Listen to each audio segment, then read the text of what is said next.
Boa tarde a todos. Meu nome é Aline, eu sou fonoaudióloga, professora aqui da Universidade Federal de Santa Catarina, da Coordenadoria Especial de Fonoaudiologia.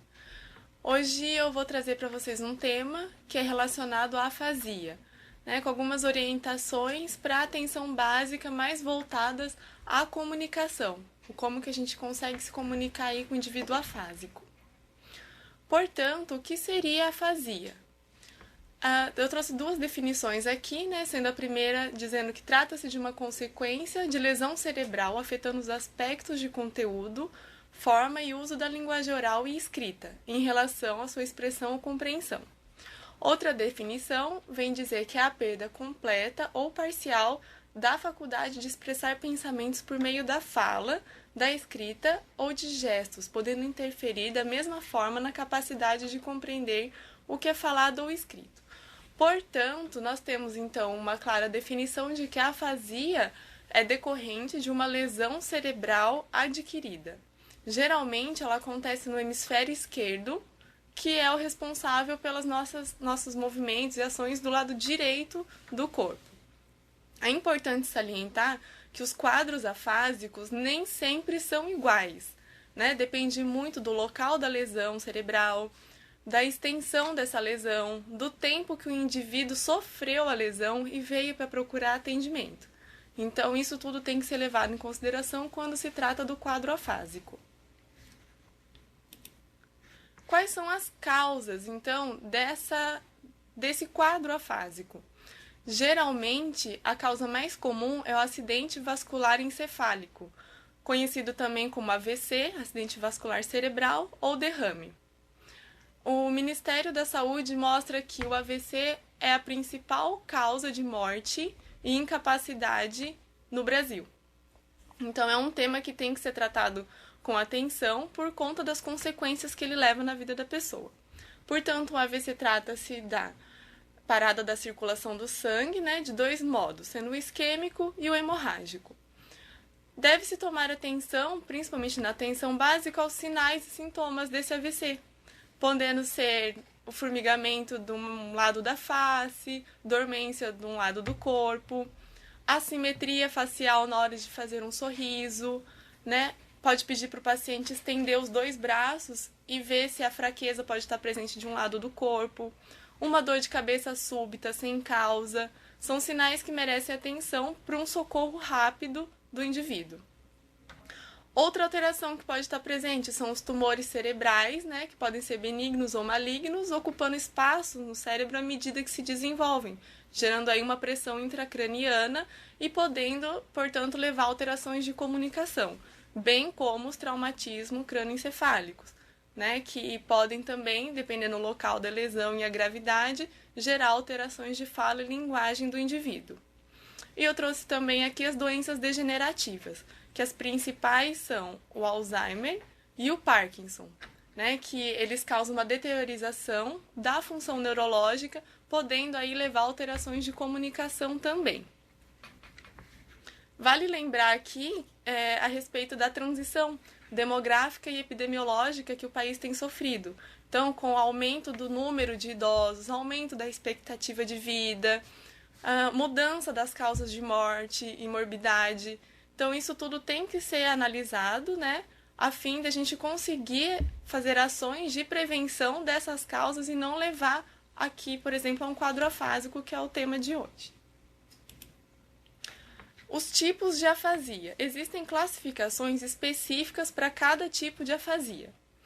Hoje eu trouxe aqui de maneira simplificada 3 classificações, que a primeira fala de afasia de compreensão e recepção, onde o indivíduo tem dificuldades de compreender o que é dito, não necessariamente tendo alterações auditivas ou visuais. Ele não vai conseguir entender o que a pessoa está falando para ele. A outra classificação é a afasia de expressão. Ele vai ter dificuldade de se expressar, de falar. Ele tem a intenção de falar, mas ele não consegue, decorrente da lesão que ele sofreu.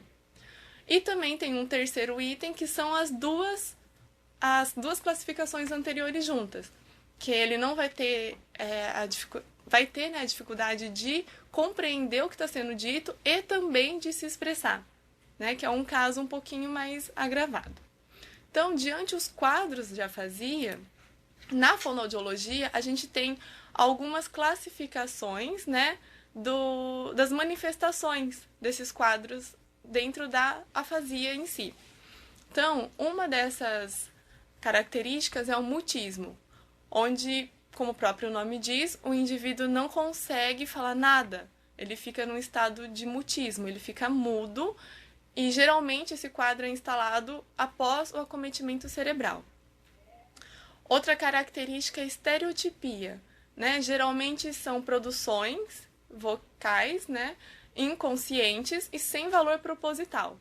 O indivíduo pode querer se manifestar e dizer sempre, repetidas vezes, a palavra bom, bom, para tudo. Ou então dizer expressões como papapá para tudo que ele quiser se manifestar, ou quando você exigir uma resposta, ele vai responder papapá, que são as estereotipias. Temos também aqui como característica a anomia, que é a dificuldade em dar nome a pessoas e objetos. Ele tem dificuldade em acessar no cérebro qual é o nome daquele objeto. Né? Nesses casos, ele pode até dar a função. Você mostra uma caneta, ele não consegue falar caneta, mas ele fala é aquilo que escreve, é aquilo que tem tinta, mas ele não consegue dar um nome à caneta. Temos também aqui os quadros de parafasia, né, que eu trouxe como exemplo a emissão de uma palavra por outra. Você pede para ele nomear uma caneta e ele diz lápis. Ele dá o nome, só que o nome errado. Ou então, nos quadros de parafasia, pode ter troca ou omissão de uma sílaba, de uma letra. Ao dizer cavalo, ele pode dizer cajalo, né, que são as trocas aí dentro de uma palavra. Além disso, temos o quadro de neologismo, né, que é a emissão vocal de uma sentença, uma expressão que é semelhante a uma palavra. Ela lembra uma palavra, só que ela não está contida no dicionário da língua portuguesa, por exemplo. A pessoa que vai ouvir essa palavra não entende o que é, porque é uma palavra nova, criada pelo indivíduo afásico, para tentar se comunicar. Além disso, a gente tem o agramatismo, né, que é a estruturação de frases na fala ou na escrita com alterações. Ele vai falar uma sentença e nela pode estar conjugando o verbo errado, usando preposições, não usando preposições, né, não usando algumas conjunções e leva em um agramatismo. Além disso, temos também o jargão, que é uma produção verbal, só que a gente define como uma enxurrada de palavras. São várias palavras ditas, né, como se fosse uma sentença, articuladas, no entanto, são incompreensíveis. A pessoa com que você está conversando vai dizer uma frase, né, com uma enxurrada de palavras, e quem está ouvindo não consegue entender o que ele está dizendo. Temos também aí a ecolalia, né, como o próprio nome diz, é o eco, a repetição da fala do outro imediatamente para conseguir se comunicar. Então, você pode falar assim, quer sair de casa? A pessoa fala, casa. Tudo bem? Bem. Vai sempre se apoiar na fala do outro e repetir. Só tem que tomar atenção aí se ele está realmente se comunicando ou se é somente a ecolalia. Temos aí também a logorreia, que é o ritmo de fala acelerado. A pessoa passa a falar muito rápido e em alguns momentos você não vai entender o que ela está dizendo, pois geralmente os quadros de logorreia vêm acompanhados com vários neologismos. Lembra que são aquelas palavras novas que ele inventa que a gente não consegue compreender. Em contrapartida, pode-se ter o quadro de bradilalia, que é a lentificação do ritmo de fala. Ele vai falar bem mais lento que o convencional, bem mais lento do que ele era habituado a falar. E por fim, temos também os quadros de distúrbios de leitura e de escrita, né? A alexia e a agrafia, que é o termo correto utilizado, que são alterações que podem estar presentes no quadro afásico. Portanto, fica claro aqui o impacto na comunicação. Né? A afasia vai gerar alterações de comunicação do indivíduo e pode estar também associado outras situações nas quais ele pode perder, mesmo que temporariamente, habilidades cognitivas, como a atenção, a memória pode estar prejudicada, a concentração também.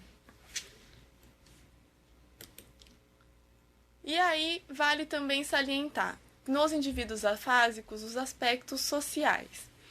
Temos, por exemplo, o trabalho, né? A sociedade vê o trabalho, a execução de uma profissão, como algo que é de valor, né? De ser reconhecido em um ambiente, uma valorização no contexto social, além, claro, da sobrevivência econômica do indivíduo, né? Então, quando você sofre um quadro afásico e é afastado do ambiente de trabalho, você começa a gerar aí um afastamento dos colegas, da sua função, da sua profissão e, consequentemente, um isolamento social. E é nisso que a gente tem que tomar atenção, né, para que não ocorra. Então, a falta do compromisso diário, da responsabilidade de produzir, pode contaminar outras atitudes, né, e comportamentos, gerando aí na pessoa uma situação de desmotivação e desinteresse em realizar as atividades também de vida diária, gerando aí também a preocupação com relação às atividades de lazer, que ele pode se isolar, né? As atividades de lazer, desde as mais simples, como ir à igreja, participar de um grupo de convivência, visitar amigos, familiares. Isso pode começar a fazer com que o indivíduo passe a se isolar e é prejudicial para o quadro de reabilitação. Então, a questão do isolamento social deve ser bem trabalhada, né? Outro fator que merece atenção é o fator familiar, né? Atenção à família. Porque a família exerce aí um papel fundamental na recuperação desse paciente afásico. Mas pensando em todas as patologias, a família sempre vai exercer um papel aí de base, de sustentação. E é por isso que ela merece atenção. No caso, ela necessita de orientações sobre o processo terapêutico, entender o que está acontecendo com aquele paciente, com o seu familiar, né? Necessidades, então, de adaptações à dinâmica vão estar evidentes no processo de recuperação ou então logo após o acometimento cerebral. Porque esse indivíduo que estava trabalhando poderia ser o provedor da casa, o chefe da família, e vai gerar aí toda uma desestrutura, um desarranjo familiar que vai incidir na qualidade de vida de todos os atores envolvidos. Temos aí, portanto, na reorganização familiar, a modificação dos papéis desses atores sociais. Porque, pensando na esposa, né? A esposa que era mãe, que faz papel de filha, vai fazer papel agora de cuidadora. E é um papel novo que ela não foi treinada para executar, né, que surgiu de forma repentina na vida dessa pessoa, e ela vai ter que se organizar para, além disso, conseguir organizar a família no todo. Isso pode, portanto, gerar uma sobrecarga familiar, gerando estresse, sentimento de irritação, impaciência e pouca disposição com a pessoa doente. Então, a gente tem que conseguir ver por esses ângulos todos os aspectos envolvidos na vida do indivíduo afásico e não somente a comunicação, porque uma coisa vai estar interligada na outra. Temos, então, claro, o impacto na comunicação e o impacto na qualidade de vida, tanto do afásico quanto do cuidador ou familiar, né? Sendo aspectos aí sociais, econômicos e pessoais. Portanto, diante das implicações que o quadro afásico apresenta, os familiares e profissionais devem buscar esclarecimentos em conjunto sobre as habilidades, né? Quais foram perdidas e quais foram mantidas. Isso é importante para um prognóstico, para o paciente compreender a sua situação, né? O seu quadro de saúde. Além disso, as necessidades do afásico, né? Especialidades que ele se beneficiaria. O que ele precisaria? De um apoio psicológico, da fisioterapia, da terapia ocupacional, do fonoaudiólogo, ver o que a rede oferece, né, de profissionais e o que ele vai se beneficiar ou não. E também, em conjunto, familiares e profissionais podem pensar na reorganização familiar, né, que é importante nesse processo de reabilitação. Um aspecto relevante é a recuperação espontânea e outro são as intervenções precoces. O que seriam? Logo após o acometimento cerebral, o cérebro passa pela neuroplasticidade. Né? O que isso seria? A reorganização mental, cerebral, né, das conexões sinápticas. Ele vai tentar se reorganizar, se recuperar de forma espontânea diante da nova condição que ele se encontra. Então, autores apontam que essa recuperação espontânea é maior nos primeiros 3 meses após o acometimento cerebral, podendo lentificar após o 6º mês. Então, o que a gente vê? Que a intervenção precoce é importante para auxiliar esse processo de recuperação espontânea, que os 2 estímulos em conjunto vão levar ganhos importantes para esse paciente, diminuindo os danos causados pela lesão cerebral. Né? E o que é importante salientar?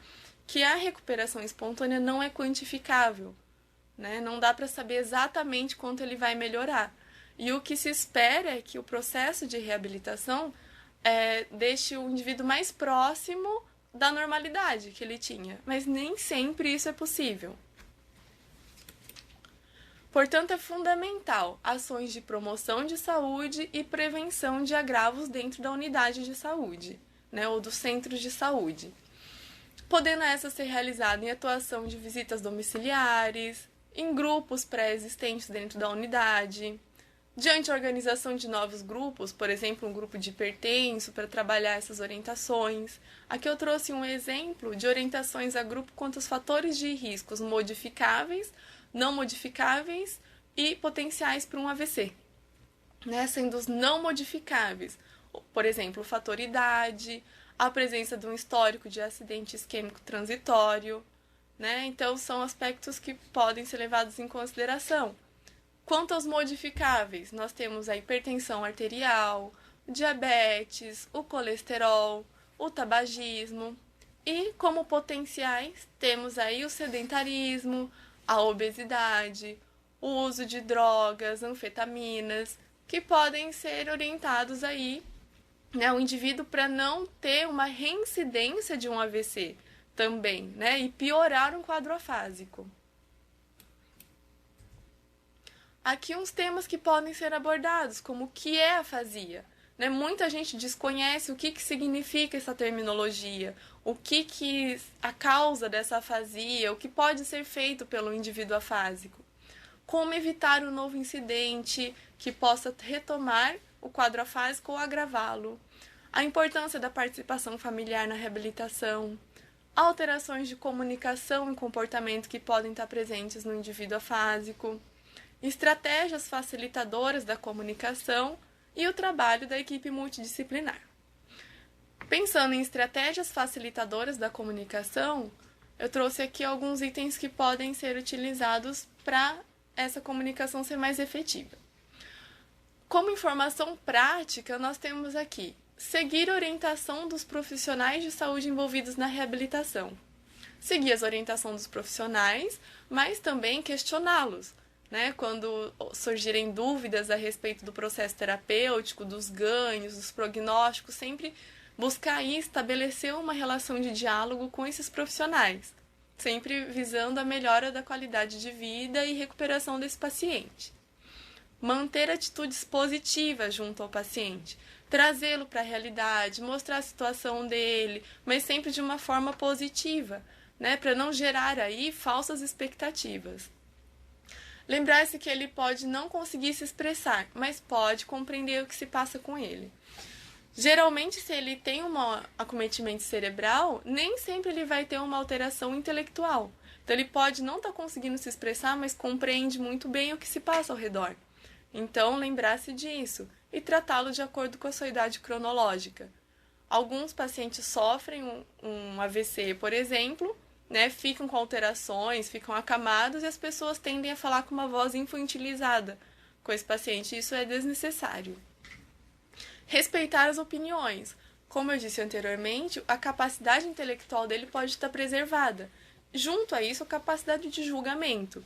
Então, ele pode manifestar algumas opiniões e isso deve ser respeitado. Auxiliar nas atividades de vida diária somente quando o paciente não tiver condições de fazê-lo. Quais são essas atividades de vida diária? Seria escovar os dentes, tomar banho, se vestir, se alimentar, né? Então, isso pode ser auxiliado, né, ao paciente. Manter hábitos sociais sempre que possível. Voltando na questão do isolamento, para evitar que o indivíduo se isole, manter os hábitos. Ir à igreja, fazer a unha, ir ao salão, participar de grupos de convivência, de grupos de atividade física, sempre buscar inseri-lo nesses meios sociais. Em visitas e encontro com os amigos, orientar sobre os temas abordados em conversas. Orientar os amigos e as visitas a respeito do que se passa com o paciente, né, para evitar que eles tragam aí assuntos de temáticas ruins, que tem um final trágico, que pode levar o paciente a entrar num quadro depressivo, né, ou agravar um quadro depressivo. E também não confundir a falta de iniciativa e de motivação que ele pode estar apresentando com preguiça, né? Porque o indivíduo se encontra numa limitação aí, tanto comunicativa quanto motora em alguns casos, e ele pode realmente estar desmotivado a realizar as atividades mais simples do cotidiano, né? Orientar os pacientes em momentos de revolta, agressividade ou inconformismo.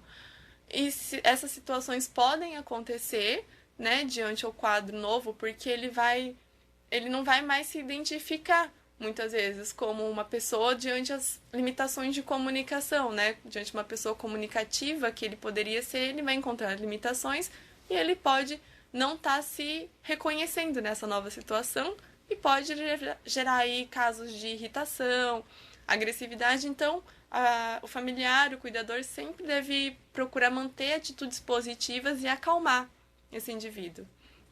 E, portanto, também é claro deixar aqui nunca faltar com a verdade, né? Sempre dizer a realidade da situação para não gerar as falsas expectativas citadas no início. Não obrigar o paciente a participar das atividades que não queira, né? Ele vai encontrar aí dificuldades de se reinserir, muitas vezes, em ambientes sociais e não forçá-lo, né? Esperar com que isso ocorra naturalmente ou incentivá-lo, é diferente de forçar uma atividade, né? Mudar o enfoque diante de instabilidade emocional em momentos descontextualizados. Em alguns momentos, ele pode conseguir dar uma resposta, uma pergunta, às vezes não. Isso é característica do quadro. Mas em alguns outros momentos, ele pode ter um choro ou um riso descontextualizado. E aí cabe ao cuidador, ao familiar, quem estiver acompanhando, mudar o foco de atenção desse indivíduo, para que essa situação se modifique. Porém, deve-se ter atenção com relação ao choro, né? Se tiver uma carga afetiva muito grande, tentar acalmá-lo e descobrir o porquê desse choro, dessa tristeza.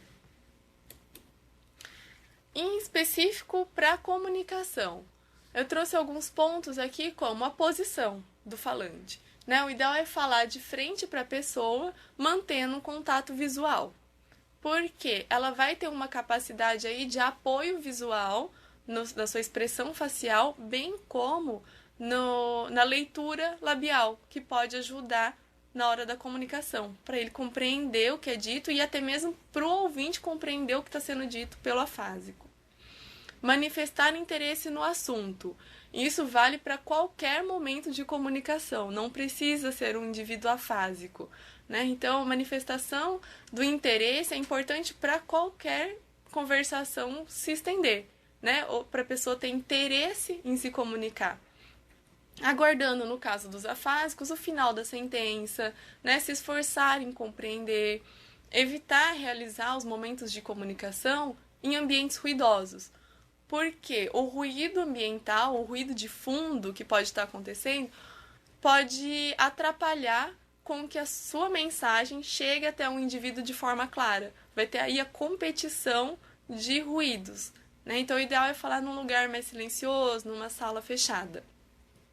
E quando não for possível, em meio a muitas pessoas, o ideal é que fale um de cada vez com a pessoa, com o indivíduo, né? Proporcionando aí uma interação social e evitando a competição sonora.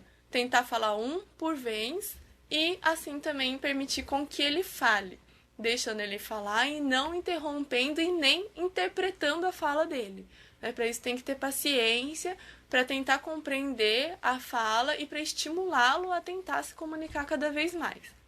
Dessa forma, o ideal é não desistir de compreender, né, persistir e auxiliá-lo, dando pistas de apoio, como utilização de gestos.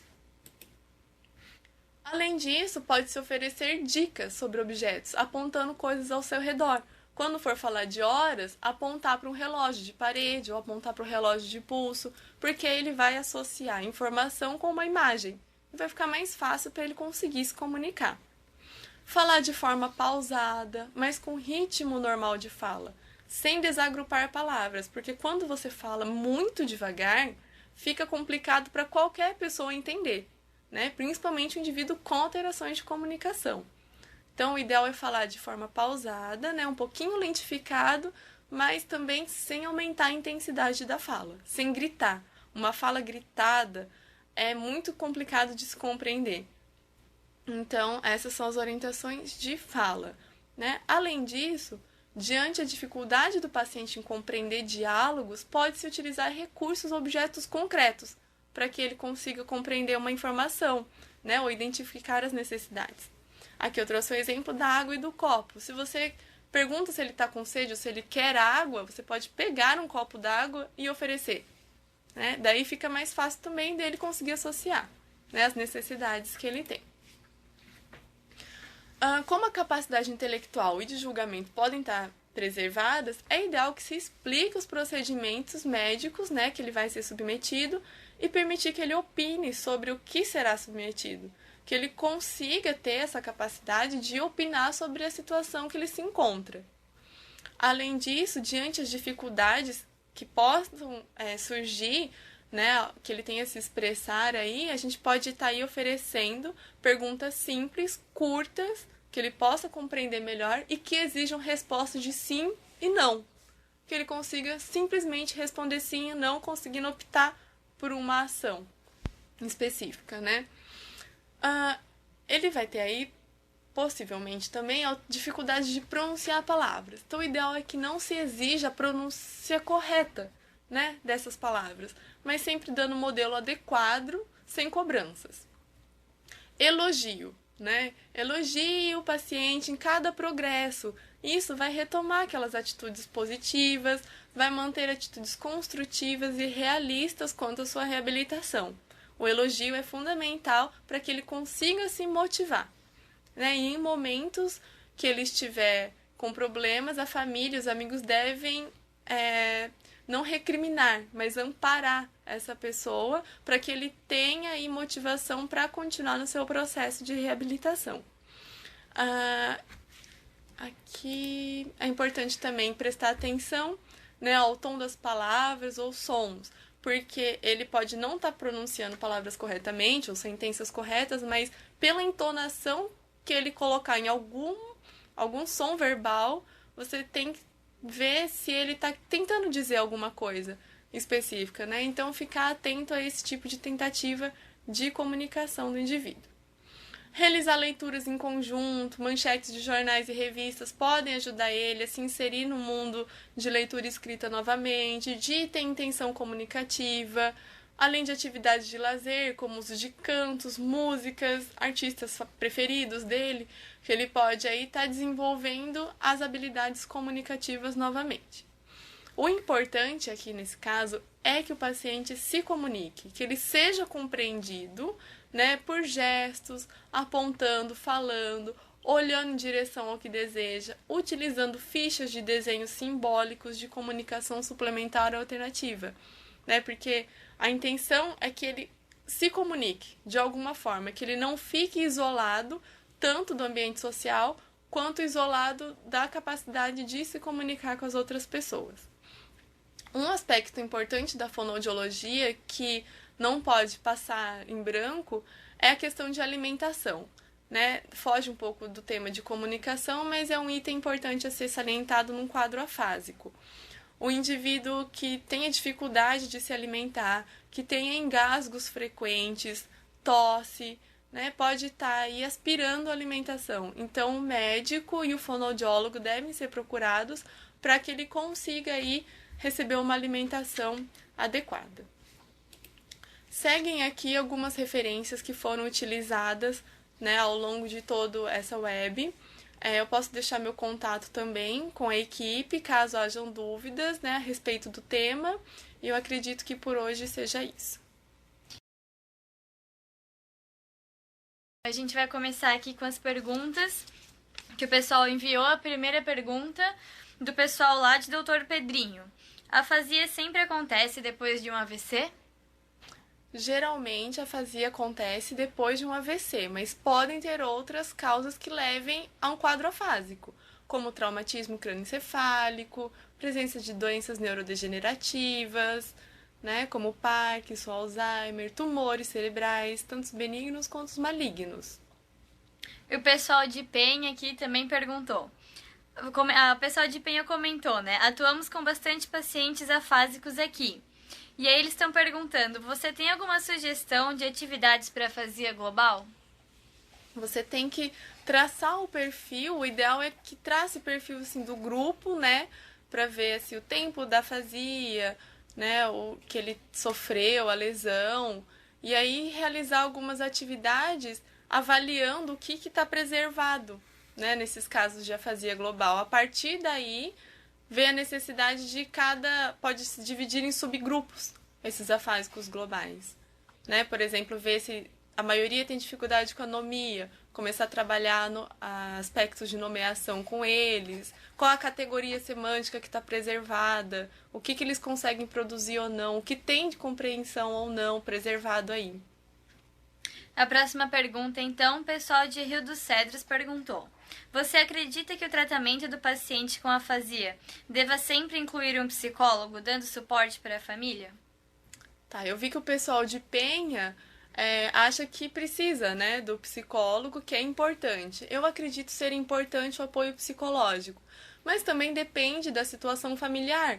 Há famílias que conseguem se estruturar e se adaptar à situação, né, da melhor forma possível. Há famílias que não conseguem, que têm aí a dificuldade, tanto na reorganização quanto no tratamento com o indivíduo. Daí é importante, sim, o apoio psicológico. A próxima pergunta, então, o pessoal de Doutor Pedrinho perguntou. Há casos de afasia que não tem melhora com o tratamento? Depende do tempo da lesão, né, em que ele procurou o atendimento. Depende também do local da lesão. Geralmente, a neuroplasticidade vai continuar acontecendo, ela vai ter lentificado. Então, vai da equipe avaliar se esse tratamento está sendo efetivo ou não e se o paciente está tendo ganhos, porque ele pode chegar um momento que ele não vai ter mais ganhos com a terapia.